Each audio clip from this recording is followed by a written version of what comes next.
Good evening. Tonight, rumors of my demise have been greatly exaggerated. In other news, the Firefly Blue Ghost robotic Artemis lander is about to be unveiled. It's going to launch in mid-January. The National Defense Authorization Act just dropped for the Congress to consider, and there's a surprise package in it for all us fans of new space business. And of course, our main topic tonight, the choice of Jared Isaacman to lead NASA. That's going to lead to a very interesting conversation, I'm sure. And of course, we're going to do our naked pitch for funding for next year. And so from the news desk at the Center for Space Commerce and Finance, my name is Thomas Andrew Olson, and this is The Unknown Quantity.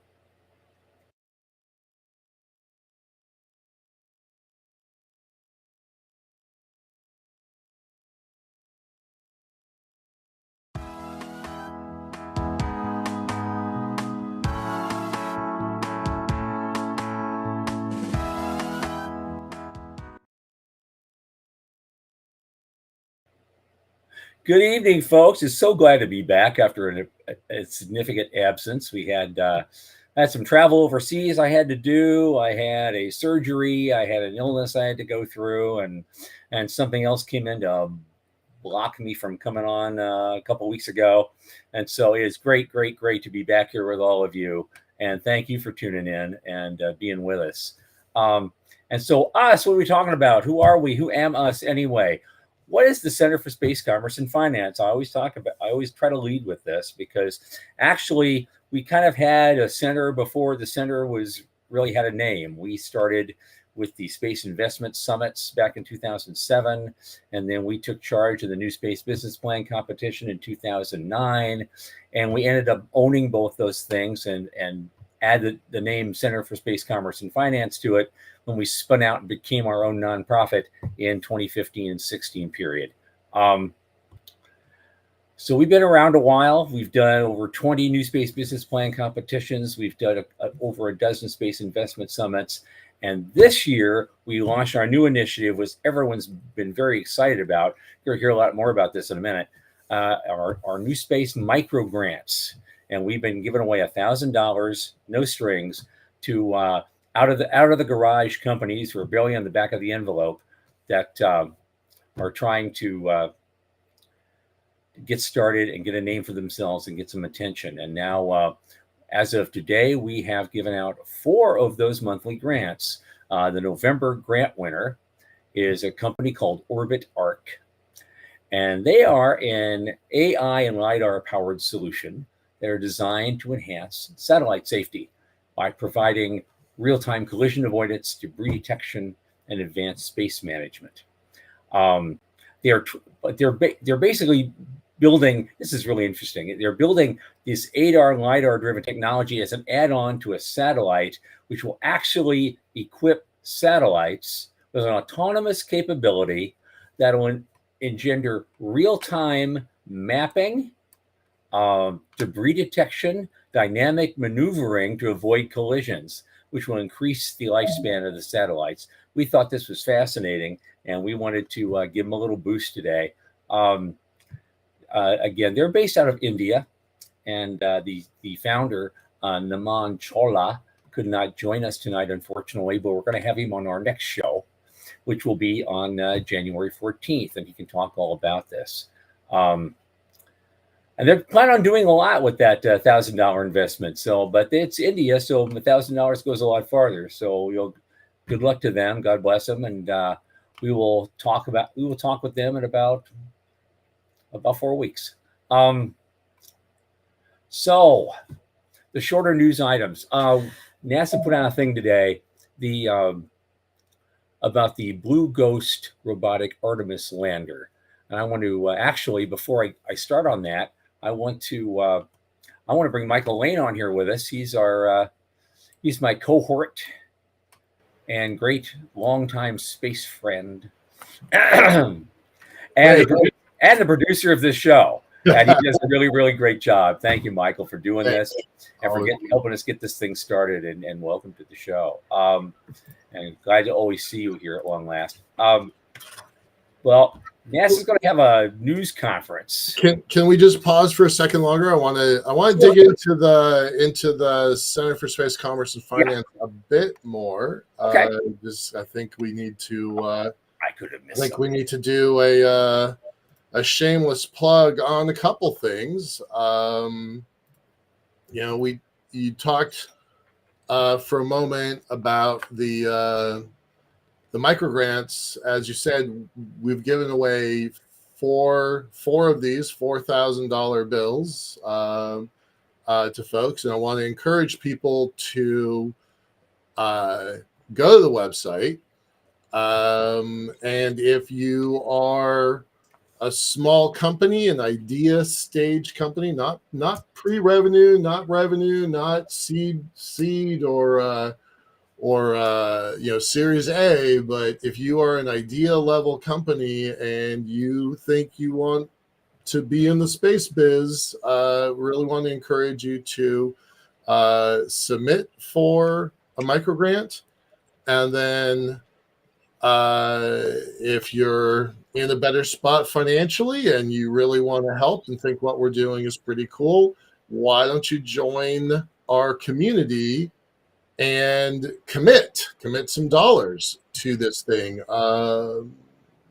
We have a pretty remarkable financial sponsor that has done some really good things for us this year. But it's not endless. It's not endless cash. So we definitely want other folks to get involved with the funding processes here.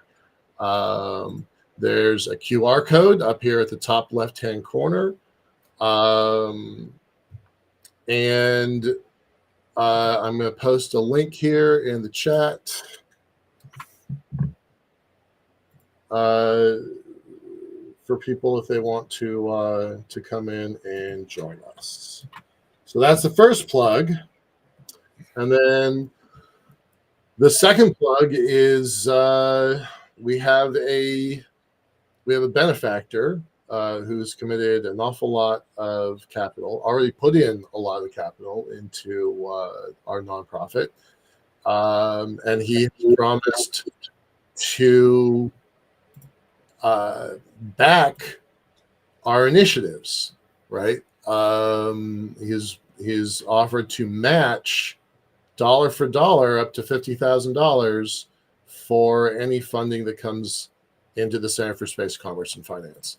So I really want to encourage folks, if it is within there, if it's within your ability and interest, please join us and get involved. And if you want to do something else, get in touch with Tom directly.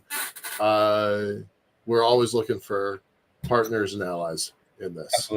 Absolutely. I'd like to add just one more thing. This is like the reason why we're here, is why we do these things, because we champion and strengthen emerging space startups, space scalable small and medium businesses, and space adjacent enterprises worldwide through advisory, access, and advocacy across the funding spectrum.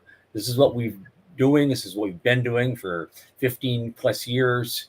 Our programs fortify business plans and investor readiness for founding teams at many, many levels of development. So I hope you'll support us this year. If you're on our mailing list already, you're probably already heard from me today. You'll probably hear from me some more on various topics, including this, between now and the end of the year. So look for that, and hope you guys can put something in the tip jar and help us out a lot. Okay. One last thing, Tom. Yeah. How much money have we given away, no strings attached, during our business plan competitions? Oh, the business plan competitions as a whole, we've awarded, that's the word I use, over $400,000 from both from grant monies and from corporate sponsorships over the years. And so we're hoping to increase that a lot in 2025. We're planning a very big business plan competition in Sydney this year as part of IAC.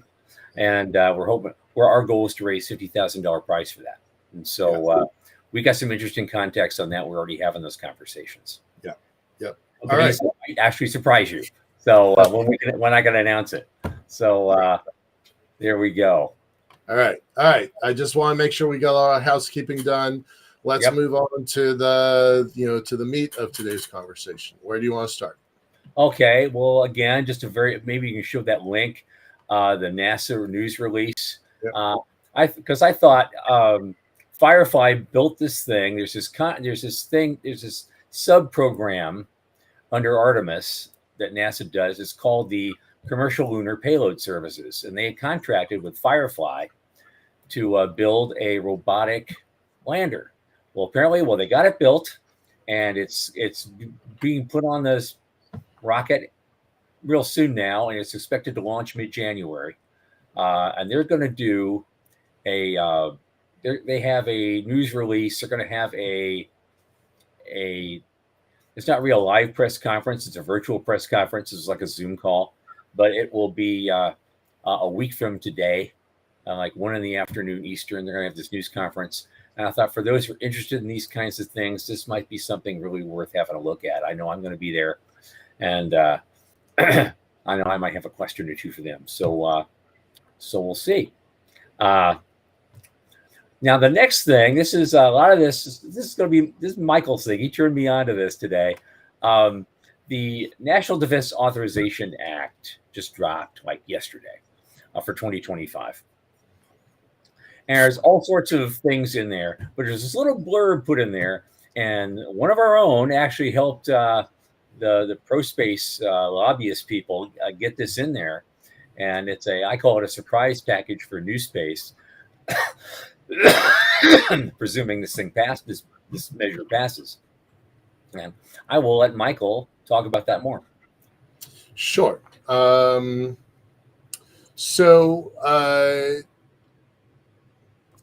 There are many organizations that go up to Capitol Hill once a month, or most likely once a year. Often in the beginning of the year, it's gone through a bunch of different names and iterations. The one I'm most familiar with is March Storm, put on by ProSpace. A couple different space advocacy groups often band together. So that might be the Space Frontier Foundation, the Mars Society is a part of it, the National Space Society is a part of it. And they go up to Capitol Hill and they represent our interests, the interests of the commercial space sector. I think they still call that March Storm. Yeah, March Storm. And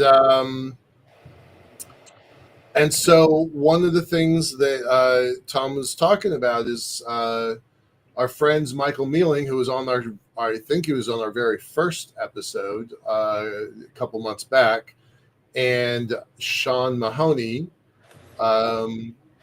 They spearheaded this thing. Mahoney is the executive director of the Space Frontier Foundation, and Michael Mealing is the founding partner at Space Fund. Wrong guys.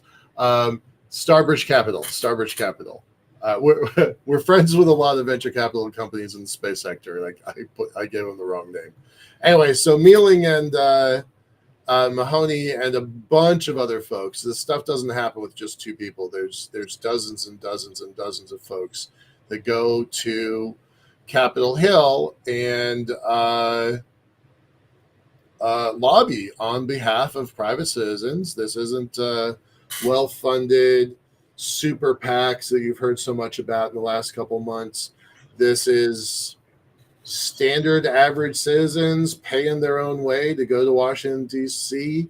and stomp around Capitol Hill. So hats off to those folks.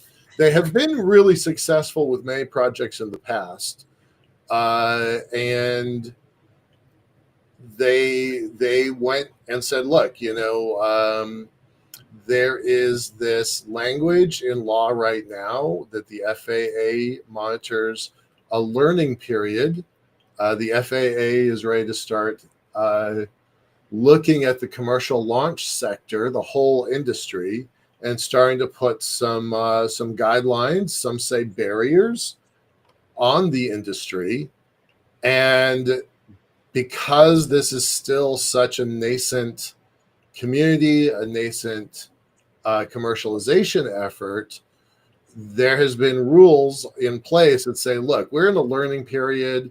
We did the same thing when we launch a new aircraft or a new fleet of aircraft. We want to petition a learning period that says, as industry understands this situation better, we will police ourselves in the beginning.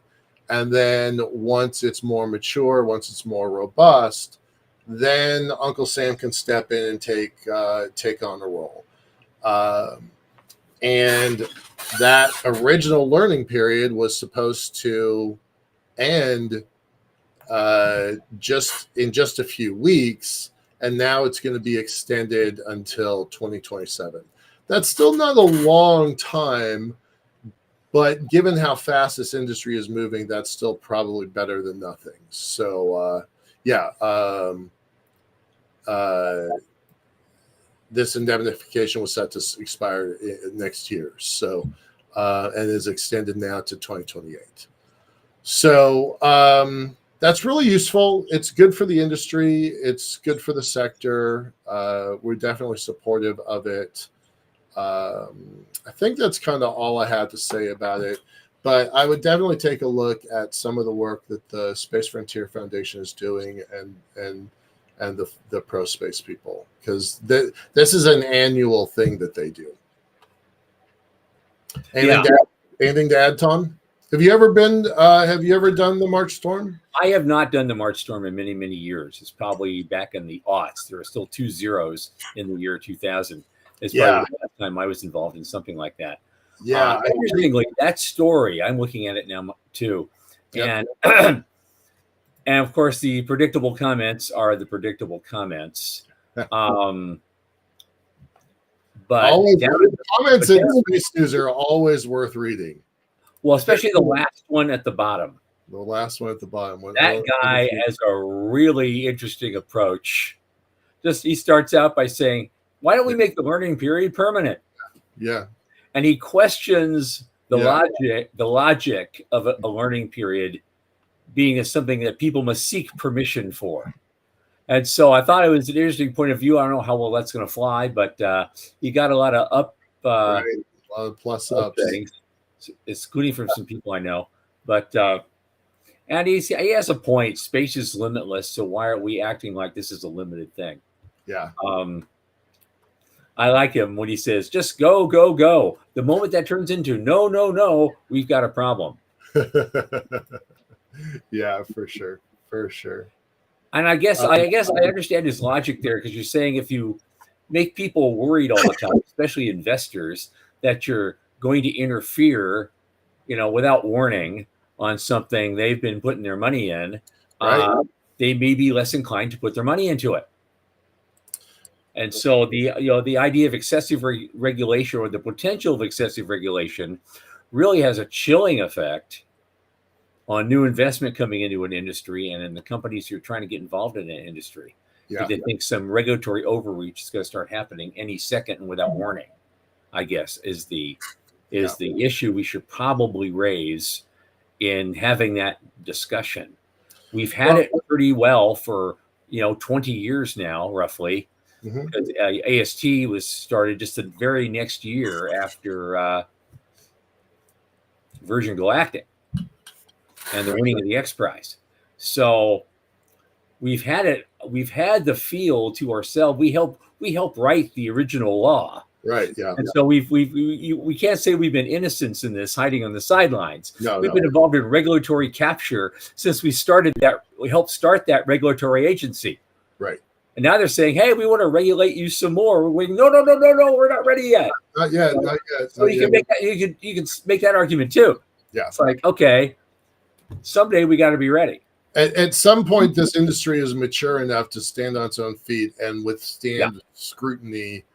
And that definitely is appropriate. I don't agree with the commenter that says we should have a perpetual license and not have to worry about this stuff. I would not feel comfortable getting into an airplane if the FAA was not maintaining a certain level of quality control over flights.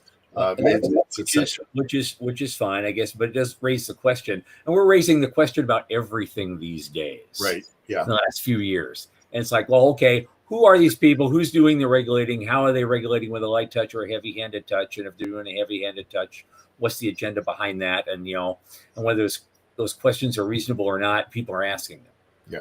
And so that's going to happen. Especially, I saw the comment in that article from one of the guys at ASG says it's like, we're just waiting to regulate you. Can't wait. Let's get in there. And just thought, wait a minute. The American electorate just voted in a new administration one of whose stated purpose, among many, is to deregulate things as much as we reasonably can, and in so doing, cut the cost of government so it's not so oppressive on everybody. I remember the last time this administration was in, and they dropped 22 regulations for every one they added. If they keep up at that level, things could straighten around in a lot of areas. I think a lot of areas are overregulated.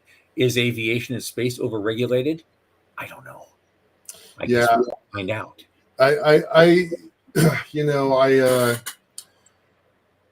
don't want the Environmental Protection Agency to be able to stop the progress in Boca Chica and SpaceX, but on the other side, there's value in those organizations and their missions, right? So there has to be a fair line that manages the public good for both of those situations, right? Oh, I get that. I get that entirely. But of course, I think the EPA is a bad example. They're the same people who went after a rancher in Texas for damming up a stream, not a river, a stream that went through his property just temporarily so he could make a little pond, and it kept going after that so he could better water his cattle.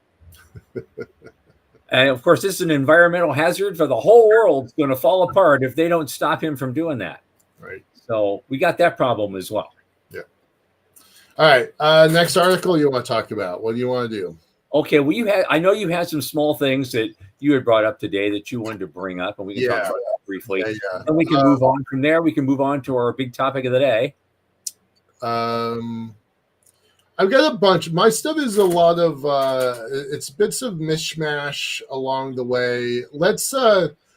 We've got really want to dig into Isaacman a bit. Let's talk about Isaacman, and then we'll use the other stuff as filler as we go. I definitely have some defense elements that I want to talk about that I think are super important. Okay. Let's make sure we're giving Isaacman kind of full attention. We'll just launch right in there. Yeah. Obviously, Jared Isaacman has been tapped by the incoming Trump administration to lead NASA. Now, interesting choice. I mean, I'm kind of a fanboy of this guy. I think you are too. Mm-hmm. Like he's because he's private sector guy. He made his first money with a payment processor. Does that sound familiar? Yeah, it's like what is it with all these guys? They build payment processors and then they want to do something in space. How does that happen? Right. That's funny. And then he starts some other company that contracted out to do all sorts of interesting tech stuff. And so he's made a few billion a couple of times, and then he bought 2 flights on from SpaceX, and the most recent one he actually got to do the first private commercial spacewalk. Yeah, that's a remarkable achievement. That was a remarkable achievement. And they're testing that spacesuit for the first time. So, what cojones he has, right? And in addition, and we're going to raise this question here in this segment because he's also bought 2 more upcoming flights. Right, yeah. Including the first, he must be on the first one with live crew on Starship. So that was the first of 3, and I think it's really interesting because that team petitioned to go out to the Hubble and do some repairs, and the current NASA administration shot that idea down. They said that the risk is not worth Right. the reward was not worth the risk to repair Hubble. And so now there's this guy, he's already contracted to do these other two missions. He's already paid a bucket of money to do these other missions. As the NASA administrator, is he going to put a spacesuit on and go up on the missions he's already paid for? Is he going to be the first NASA administrator that there have been? Charles Bolden and I think one other have been astronauts. So there have been astronauts. Well, Bill Nelson. Bill Nelson was an astronaut. Yeah, technically, he was an astronaut. So it's not just that he's going to be NASA's first astronaut.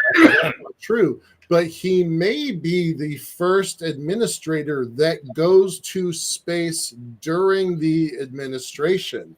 That one hasn't gotten talked about. That is a whole new idea that I don't think people are paying attention to. Is he going to do the other two missions? Right. Is he going to be one of those guys? Is he going to be one of those guys that says, I can't ask anybody else to do something that I can do myself? Right. So I'm on the team. So I think that's like Captain Kirk always going on the away mission. Right. They were constantly arguing Jean-Luc Picard out of it, but Kirk, forget it. He's going. Right. He's getting out there. Spock, you have the con. I'm out of here. Right. Yeah, exactly. He starts swinging his fist against Klingons. This is that kind of a guy. Right. What's also interesting, I think, he is the first NASA administrator. Someone correct me if I'm wrong, who has not at any time in his life been a career politician or climbing the bureaucratic ladder. Right. In government. Yeah. He's the first NASA administrator who's not one of those guys. He's purely private sector. The Trump administration definitely broke the mold when they put Bridenstine in place. Yep. And your side of the aisle was probably okay with it. My side of the aisle lost our damn minds over Bridenstine, right? And turns out that guy was a great administrator. Hats off to him. He took a really hard job and did a really terrific job at it. Honestly, I was kind of hoping they would tap him again to be administrator second time. Well, I asked for that. I thought about that too. Mm-hmm. I know our friend Greg Autry wanted to be tapped. He didn't get tapped either, apparently. Yeah. But we'll see if he gets another gig within the structure. He'd be good at whatever he does if they'll pick him to do it. I was looking for the same thing. I like Bridenstine. I've heard him speak personally and shook his hand. I wanted to see him come back, but I mean, he was an interesting choice. He was a mold-breaking decision then too, right? The last thing the industry wanted was another politician at the helm of anything, and it turned out that he was a really effective leader of going from a congressional role to being the NASA administrator.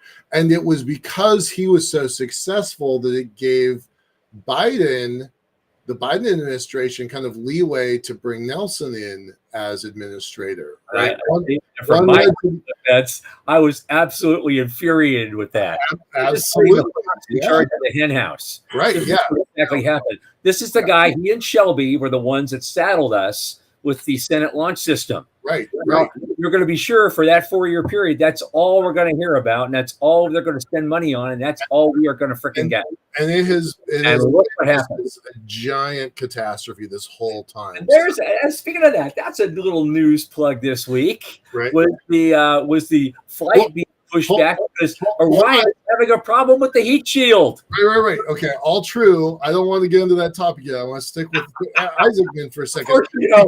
Because he is inheriting, like, there's a real question whether or not he's going to be able to do anything at all, because he's inheriting a giant rat's nest of interlocking congressional districts that have decades and decades of experience of defending their turf on Capitol Hill. So, like on the one side, it's really exciting that he might be able to do some really cool things. He's definitely a champion of the commercial sector, but is he going to be able to cut through the chaos that the funding program process is? And that's a good question. And so, because, over the last 50 years plus, NASA has managed to establish itself a facility of some kind doing something, even a little postage stamp office in every congressional district. Yeah. Let that sink in. I mean, they've been working on this for decades, and that's going to be a tough thing to unravel. I don't know how the Doge committee is going to help with that. They're going to go to every congressional district and say, "Okay, what do you really do here?" Right. Because when the Doge committee came out, and this is relevant. They talked about all the things they want to look at and all the agencies they want to look at and do. NASA guys, so there were some NASA guys put up a thing and said, "Bring it." You get more bang for your buck from this agency than any other agency of government, and we only spend 1/3 of 1% of the federal budget every year. Right. Bring it. Yeah. Exactly. And so I thought, well, good for you. Somebody grew a pair, in that group and said, "Okay, let's do this. Let's get real." Yeah. Good for them. It'll be a better. You will get a better NASA out of it. I hope so. I'm not sure how far we can go. Yeah, I mean, honestly, if they're looking for places to cut, NASA is not the first place. Like just across the board, I would be looking at different places. But this claim of I'm going to cut $2 trillion,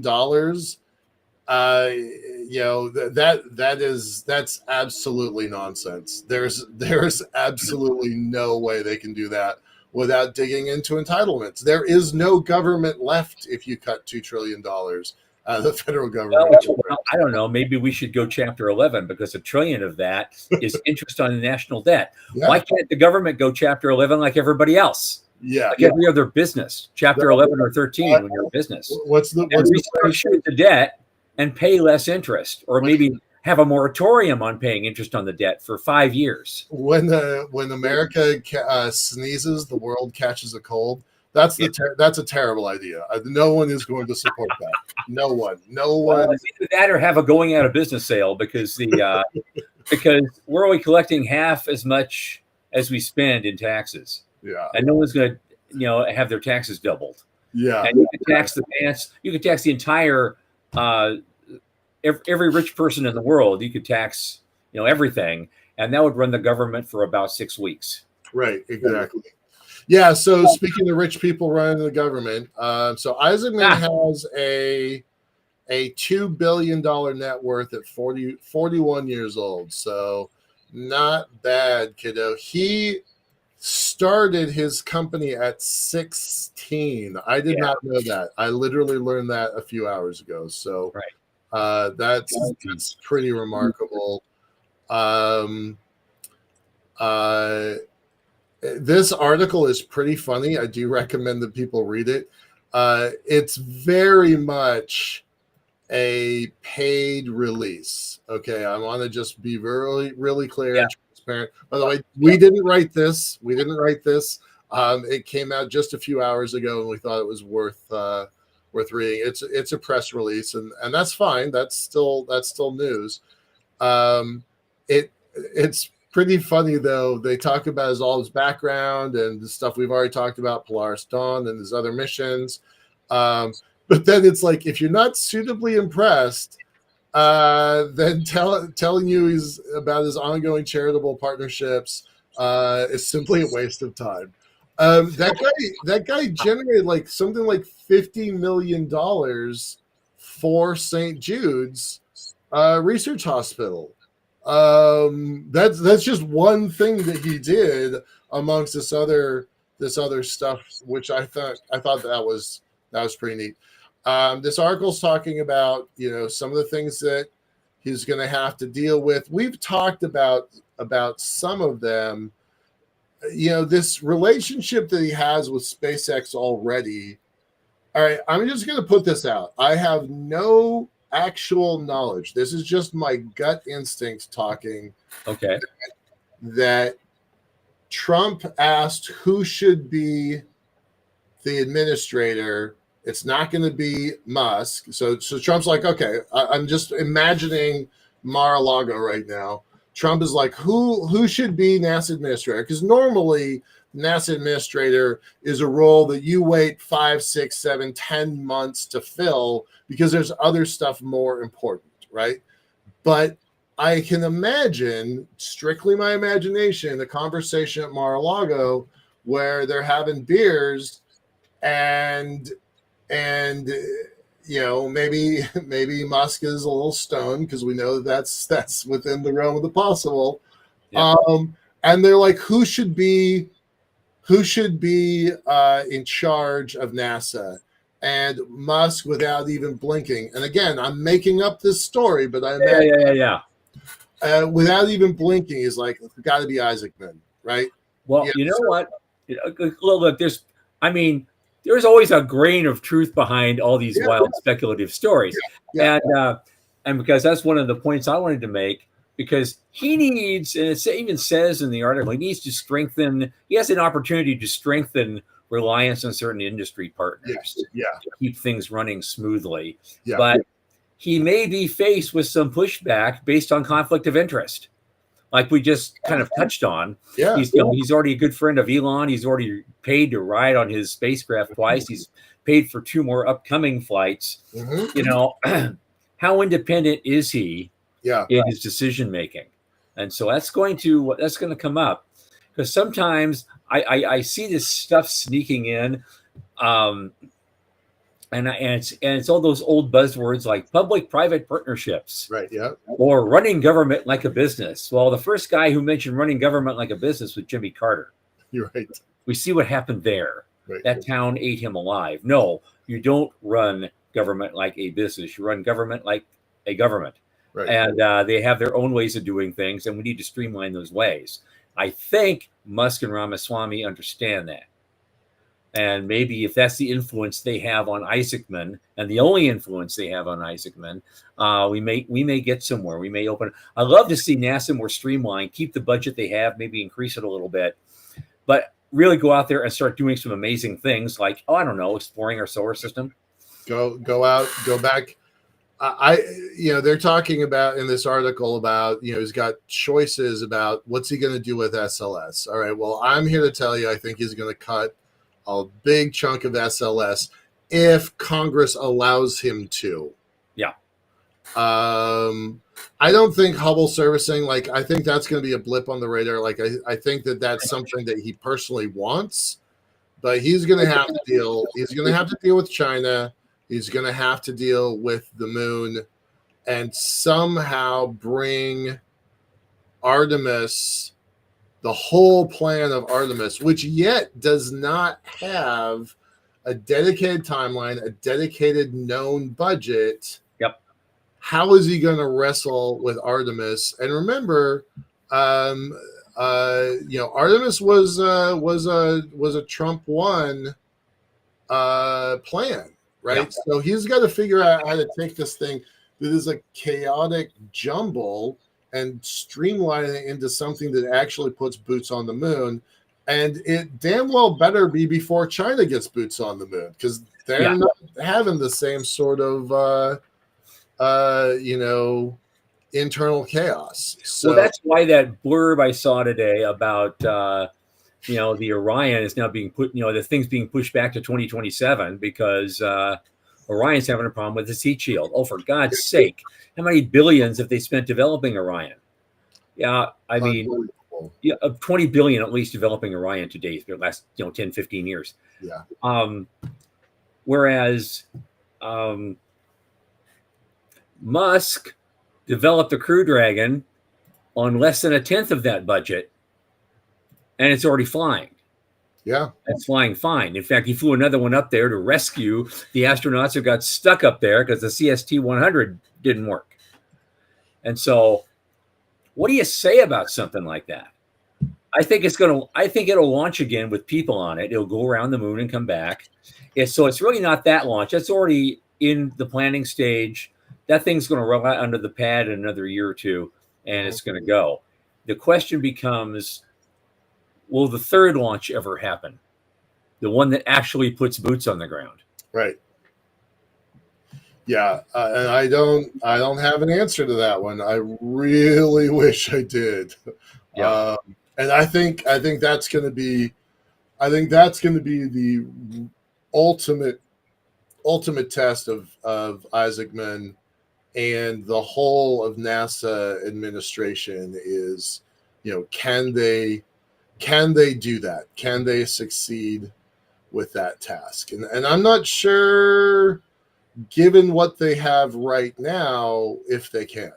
So Well, I'm the nervous. answer to me is what we've been saying for 40 years or more is buy the ride. Yeah. That's when NASA gets better bang for the buck. We've been seeing buy the ride. Now, for the first 30 years, we said buy the ride. Everybody laughed. Yeah. Because it wasn't a ride to buy. Right. Well, there's no shortage of rides to buy. And Right. so what's your excuse now, for not spending the money much more effectively? Our episode a month ago, while you were recovering from your surgery, we really dug into just this wide variety of launch vehicles, launch capabilities, where they are. It's not just in the United States anymore. It's all over the world. How many launch platforms are out there, and there's choices. We have choices. We have built a robust launch community in the United States, and we have choices. So yeah, that's going to be really interesting. Exactly. All right. With his background and with the things that he does, especially in the business sector and the things he's done in space, Jared Isaacman has a unique opportunity, because I think NASA could, in fact, learn how to play better with the private sector, the private commercial sector, not just for buying the ride, but for being actually a booster of the private sector, an encourager, a champion of the private sector more than they have been. Like, we champion new space startups as a brick in the foundation of a new space economy. They could do the same at a higher level, and help the whole space sector thrive and prosper by being of help. It's almost like, yeah, I know you're kind of dependent on us all year right now, us and the Defense Department. How can we help you build the better demand-based space economy, and kind of wean yourselves off of that, and and go out there and build great things, and make a crap ton of money, and we'll be out there applauding you and cheering you on the whole time. That's what I'd like to see, and that's something of a vision statement that I'd like to see come out of a new, streamlined, improved NASA on Isaacman's watch. On that note, let's swap over to some of the Defense Department stuff that just came out.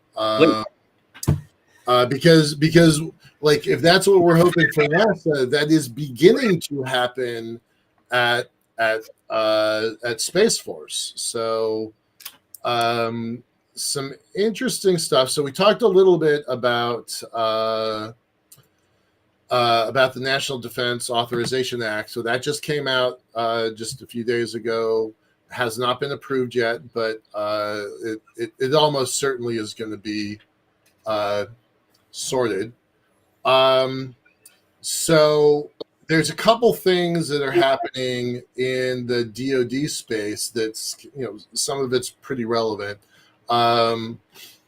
There's a couple things I want to point out. The chief scientist of Space Force, I knew the first one. This is the second one. The first one retired. She's out there saying space is cool again. I mean, I think that's automatically good. There was a big event earlier today down in New Mexico. But this is what she's saying, and this is exactly what you were just saying a moment ago. I'm very much into collaboration. We're setting up the Space Futures Command, which will identify and develop field capabilities to protect the space domain.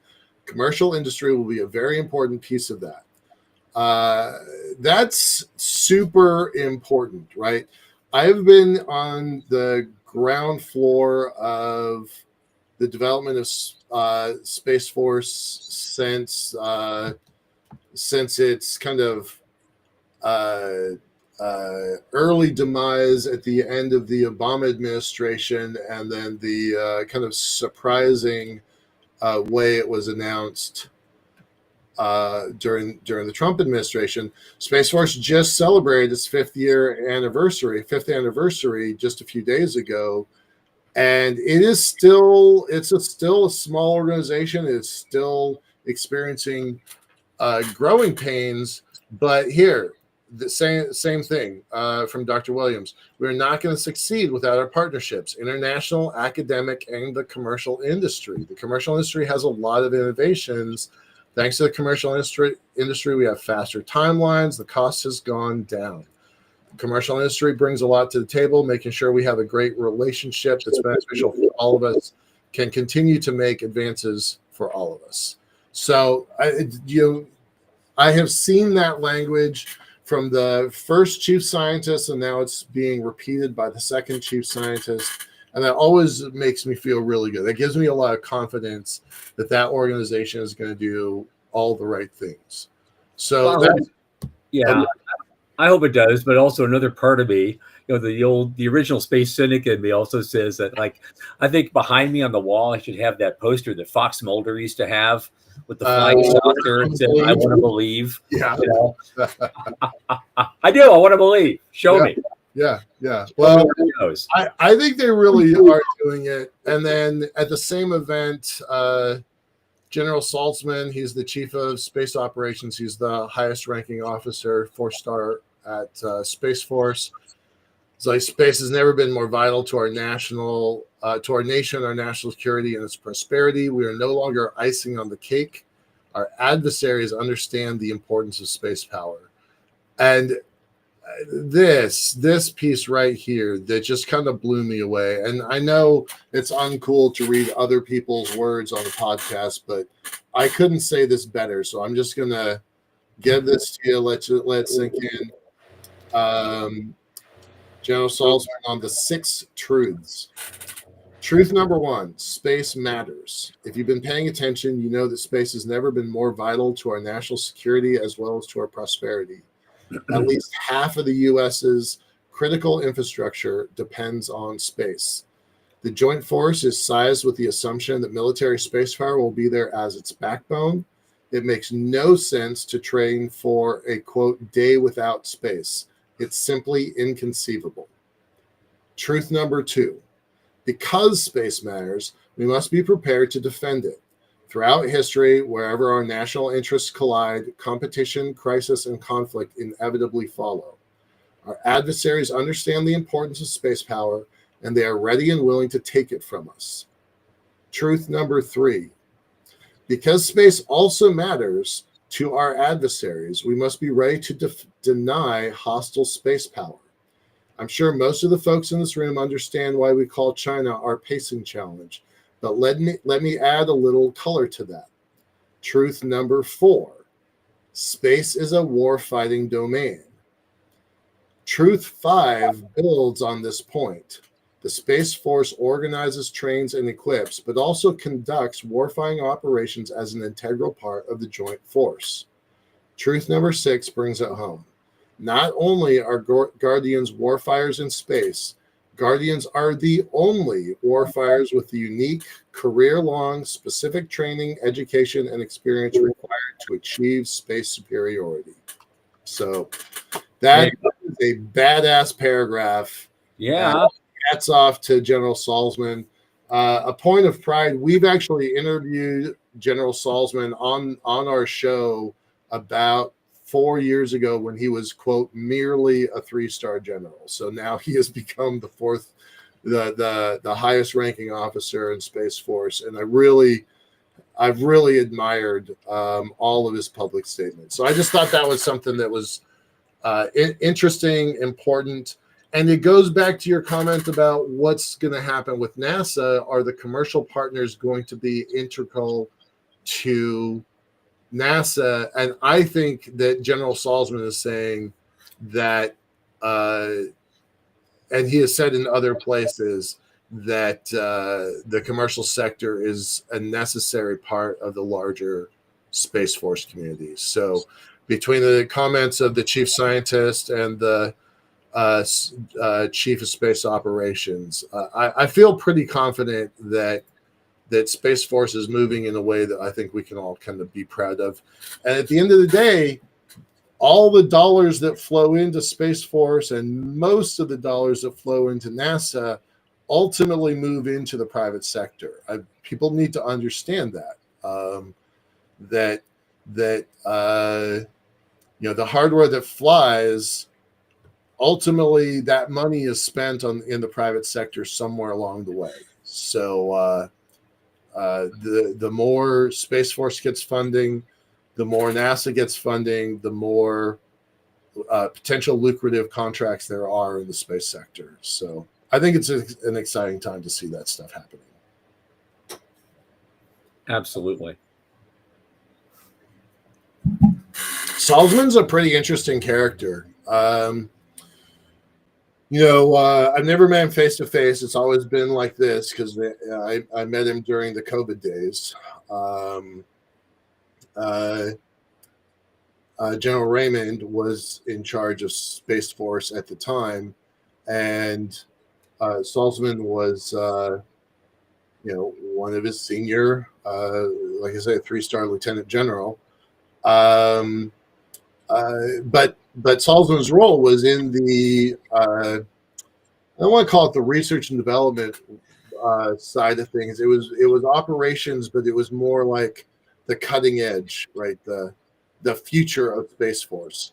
So here in that last article, you've got the chief scientist, the current chief scientist, Dr. Williams, referencing the Space Futures Command, which, by the way, sounds like something out of a comic book or a good sci-fi story. It's Space Futures Command. But they're saying, like, look, we're going to understand capabilities. We're going to understand, new tech and incorporate it as fast as we can. So, yeah, I think that's really interesting. And my hope is that we've always tried really hard to keep the civilian sector, the civil sector of NASA separate from the military elements of space. And I think that they definitely should, but because Space Force is so effectively integrated, the commercial sector, maybe the civil sector of NASA can learn some of the lessons that Space Force has already implemented in working with the commercial sector. I often refer to it as ACDC. It's academic, civil, defense, and commercial. Those are the 4 actors in space. All right. And the defense sector has really engaged the commercial sector really effectively. And I'm hoping that that Isaacman is going to see that and apply some of those rules, some of those lessons. That would be absolutely amazing. I've always liked the idea of the Space Force when they first floated the idea. So I'm hoping it lives up to the challenge and it lives up to kind of our dreams for it as well. I wish they'd use Navy military rankings as opposed to Air Force rankings, but that's a personal choice. Since they stole from the Star Trek logo, when they made their patch, right. Come on, man, Right. Just do the rest of it. I actually, Major McLean and I wrote a paper to General Raymond specifically when they were asking for advice, input for what should we call ourselves and what should we be doing. And we all voted for the Guardian's name. We thought that was a good name. I mean, yes, right. It was, Guardians of the Galaxy had been out for a little while. But in our paper to General Raymond, we asked for warrant officer classifications because there aren't any in the Air Force and they didn't get applied to Space Force. And I still feel very strongly that a warrant officer class should be a part of Space Force, because there are so many demanding technical skills that are different from, I'm a former E4 corporal of Marines, and I know that there are jobs that are good grunt jobs, and then there are jobs that require a very highly skilled professional service. And I think the warrant officer ranks were missed when they first were they copied the Air Force ranking structure. So I think that was an error. Yep. I think we wrote a pretty effective paper on why that should happen, but it didn't get adopted. So hopefully. Okay, right, we have about 5 minutes left. Do you want to talk about another article, or do you want to wrap it up? I think we're gonna wind it down. I got a couple things to say. Okay. If you can put up that donation link that I gave you earlier, yep. That would be great. Michael, it's been great being with you again. It's fun to be back, and we had a great time, and we're going to keep doing this. So just I want to leave you with this, everyone. Again, there is not going to be a show on December 24th, obviously, because it's Christmas Eve, and our families would kill us if we did that. But we're always on the second and fourth Tuesdays of every month. The next show will be on January 14th. We will have at least one, if not two, monthly Space Micro Grant winners. We'll be meeting them and talking to them. And so once again, I want to let you know this is our end of the year appeal, and so we're supporting. Help us support great companies. Help us support our micro grant program. You've got multiple ways to do that. You can give us a nice chunk one time. There's also in that page, you have the opportunity to be a subscriber. And now subscribers, you usually do a little extra. Like we've got subscribers right now who are putting in, say, $50 a month for 6 months with a potential renewal. And those people have been very, very helpful in maintaining the programs that we're doing right now. And so you have a choice either way. Our goal is to raise $50,000 at least by the end of March of next year, because I know we're going to get that matched by our benefactor. And if we do at least $50,000, he's willing to extend that program all the way through the end of 2025. And so I'm very keen to get that done. We're off to a decent start, but every little bit helps. I mean, we're also looking for some larger corporations and things like that, but I am an old populist at heart, and I just like getting folks like yourselves who are listening to this to do a little bit here and a little bit there, and it all adds up. And we really appreciate the contribution you make, and so we can make our contribution to make space happen. Again, the new space economy to me is a foundation made of bricks, and each brick is a successful company. And so we're building that, and we could sure use your help. And I thank you in advance for that. And on that note, I am Thomas Andrew Olson from the news desk at the Center for Space Commerce and Finance. Good night, happy holidays, and keep watching the skies. Bye, y'all.